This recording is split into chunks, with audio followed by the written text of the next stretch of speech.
വാർത്തകൾ ആദ്യമേ അറിയാൻ പ്രൈം ന്യൂസ് മലയാളം സബ്സ്ക്രൈബ് ചെയ്യൂ.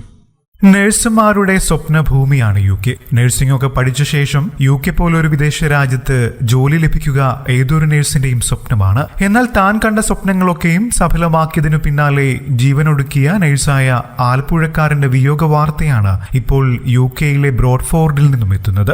1.5 വർഷം മുൻപ് UKയിലെത്തിയ വൈശാഖ് രമേശിനെയാണ് ബ്രോഡ്ഫോർഡിൽ ദുരൂഹ സാഹചര്യത്തിൽ മരിച്ച നിലയിൽ കണ്ടെത്തിയത്.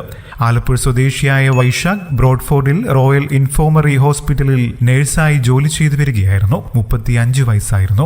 3 ആഴ്ച മുൻപാണ് വൈശാഖിന്റെ ഭാര്യ ശരണ്യ A. ശങ്കർ UKയിലേക്ക് എത്തിയത്. 2022 ജൂലൈയിലാണ് വൈശാഖും ചെങ്ങന്നൂർക്കാരി ശരണ്യയും വിവാഹിതരായത്. തുടർന്ന് ഏറെ നാളത്തെ കാത്തിരിപ്പിനും പരിശ്രമങ്ങൾക്കും ഒടുവിലാണ് വൈശാഖ് കഴിഞ്ഞ വർഷം ജൂലൈയിൽ UKയിലേക്ക് എത്തിയത്. ദാമ്പത്യ ജീവിതം 2 വർഷം പിന്നിടവേ നാട്ടിലായിരുന്ന ഭാര്യ ശരണ്യയെ 3 ആഴ്ച മുൻപ് UKയിലേക്ക് എത്തിക്കാൻ വൈശാഖിന് കഴിഞ്ഞിരുന്നു. ഈ മാസം 1-ാം തീയതി വൈശാഖിന്റെ ജന്മദിനം കൂടിയായിരുന്നു. എന്നാൽ അതിനിടയിലാണ് ബന്ധുക്കളെയും സുഹൃത്തുക്കളെയും ഞെട്ടിച്ച് മരണവാർത്ത എത്തിയത്. വൈശാഖ് ജീവനൊടുക്കിയെന്നാണ് പ്രാഥമിക നിഗമനം.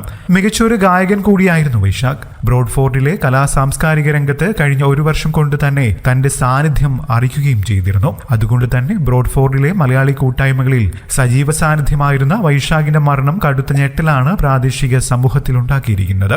കർണാടകയിലെ ഷിമോഗയിലാണ് വൈശാഖ് നഴ്സിംഗ് പഠനം പൂർത്തിയാക്കിയത്. തുടർന്ന് ബാംഗ്ലൂർ, മുംബൈ, കോഴിക്കോട് എന്നിവിടങ്ങളിൽ ജോലി ചെയ്ത ശേഷമാണ് UKയിലേക്ക് എത്തിയത്.